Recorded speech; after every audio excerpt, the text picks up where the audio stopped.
So this is awesome. You saw them headline one of the nights at Welcome to Rockville this past weekend in Daytona. Awesome show. I'm super excited. Ladies and gentlemen, David Draiman from Disturbed. How are you, man? Hello, hello. I'm good. Great Yourself? show. Great show this past weekend. Thank you. Thank you. It was fun to play. Yeah, was that the final show on the latest Disturbed run? Yeah, for the time being, at least for the rest of this year. Yeah, I always love to see a band on the last show of a tour because I feel that is always kind of a special show. Would you agree with that? Yeah, you kind of want to make sure that you hit it extra hard, right? Well, yeah, leave a resounding smack. Well, you guys have warmed up. I mean, you play that show over and over, so you're probably pretty comfortable and that kind of thing. Yeah, well, you'd think so. But the wonderful thing about festivals is the expecting the unexpected and things that happen on deck. And, that's always the challenge for every band is those throw and go situations. And, but hopefully after 25 years of doing this, we've learned how to take a curveball. Yeah, right on. At one point during your set, you stopped the show to address the Astroworld tragedy. And yes. Do you remember what you said? Because I thought it was pretty profound. I think that we've spent too much time over the course of the past number of years being separated from one another and being divided and being so concerned about ourselves as individuals that we've forgotten how to come together, that we've forgotten what it means to be there for the same reason and the same cause and to feel the same feelings that everyone is when that same song plays and that strikes a chord in everyone.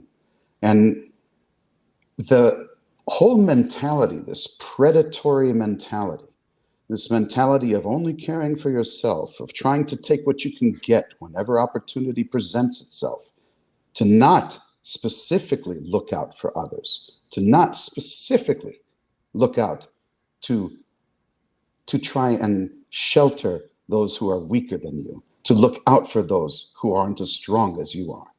It's contrary to the fiber of my being, and I can't believe how prevalent the mentality has become. I just think that concerts, big events like that in particular, are supposed to be our opportunity to show the world what we're capable of when we come together as one, in safety, in unity, and in strength, and in joy. And for that to be perverted and for that to be bastardized is unforgivable, absolutely unforgivable. People need to remember that we are all family, we are all connected, and to cherish life. I'm still devastated by the events that have happened. My heart goes out to the families who are mourning and to those who are injured. And look, my heart goes out to even, the people who were at the forefront. You cannot expect somebody to control chaos if they have no experience controlling it. It's not an easy thing to do. Maybe at the very least, this will be a learning experience for everyone involved. And but I think we're kind of fatigued of learning experiences, of having people needing to lose their lives for us to finally wake up. Wow, man, well said. Very well said. You asked for it, dude. Yeah, man, that was deep. You're an interesting guy, and it did very well said. Let's get on a happier note. We'll talk about your latest song with Nita Strauss. Amazing. It's called Dead Inside. Awesome song. How did that collaboration come together? Nita is just fantastically talented. I have known her for a number of years. I went to go see her play with Alice Cooper in Austin, Texas when I was still living there. Her boyfriend and I have been friends for more than 20 years. So we've known each other for a very, very long time. Josh is a good guy, talented guy in his own right. And I had played with Nita a couple times at, they have an event here in Hawaii on Maui every New Year's, or at least they used to prior to the pandemic, for the Maui Food Bank. And it was always a good cause, and it would be like a whole cavalcade of like all-star guests, and we had played together on stage a couple times during that event. And then Josh had sent me this track that he had, worked on together with her for her upcoming solo record, and he was very, very interested in me taking a stab at it. And I didn't really have the time at that particular period of time. And then I found myself in Southern California for a couple of days with some time to kill, and all of a sudden, boom!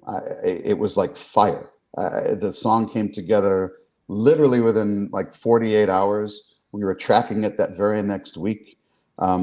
It was one day of tracking, and it was absolute magic. It really was. We were so genuinely excited and inspired by the experience. It made me even hungrier to go create new Disturbed material, to be perfectly honest. It was like that wasn't enough. I needed more. But I'm incredibly proud of her, of Josh, of how the track came out. And now I can't wait to finally play it with them live for the first and what could potentially be the only time over at the Whiskey this Thursday. That's this Thursday, right? Yeah. Gosh, I really hope, selfishly, that you guys film that and post it, because I think that's something someone's going to film it, yeah, and someone's going to post it. I just hope it's decent. Yeah, that's my point. I always hate. I look at those videos, but I always wish the sound quality was better. Obviously. Yeah. Well, that's exciting. We'll have some people there to do a pro mix, I would imagine. Yeah. I hope. It would definitely be a wasted opportunity. So, hey guys, if you didn't get the hint from this interview, make sure somebody's there. Yeah, come on, man, come on, nice work.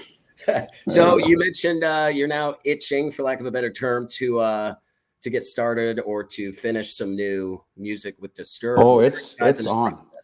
It's on. This past week, in between our two, we had those couple shows in Indiana, and then we had the Daytona show. In between, we wrote 6 new Disturbed songs, and we got 2 in our back pocket, and they are rhythmic and pummeling and aggressive and syncopated and everything old school Disturbed.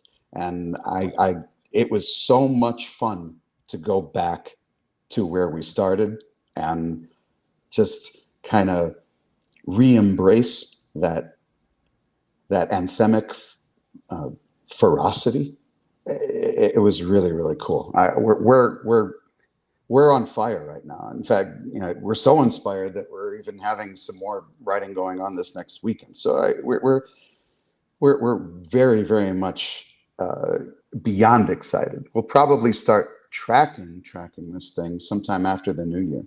And let me tell you, there's some serious songs here. I think people are going to be very happy. So is that something that you think will be later 2022, or something that we probably hear? If I have my way, which hopefully I will. Hopefully we'll have a release before, I would say by the fall. Good. By the fall. Yeah, man, for sure. These last 2 years, I'd like to get it behind us and something to look forward to in 2022. New Disturbed. That's awesome. Amen, brother. Let's go. All right. Something I read this morning, and I had no idea, and this will be the last thing. I'll let you go. If you love Disturbed and you love coffee, there's now a Disturbed coffee. Yeah, that's cool. Yeah, that's Mikey's baby. Oh, is it? Okay. Yeah, he's the coffee guy. And you know what? It's really, really good. I'm a coffee guy too, and it's have a cup every morning. It's a serious cup of coffee. Nice. And, we're not. It's not laced with anything crazy. It's just coffee, but it's gonna wake you up pretty good. Yeah, I think it's called Get Up Dark Java Blend. So yeah, Get Up. It's right there. Yeah. It's in the name. So you guys partnered with. I got it at the house. It's in my coffee maker right now. Nice. Where can we get that? Do you know? Nope. Okay. No idea. But it's on Google the website. I'll find it that way. David, thank you so much for taking the time out of writing, soon recording. Of course. I know you've been super busy, but totally appreciate you taking the time to talk. My pleasure. And always thank you guys for the support. Always a pleasure to talk. Yeah, always. Great music. Take care, man.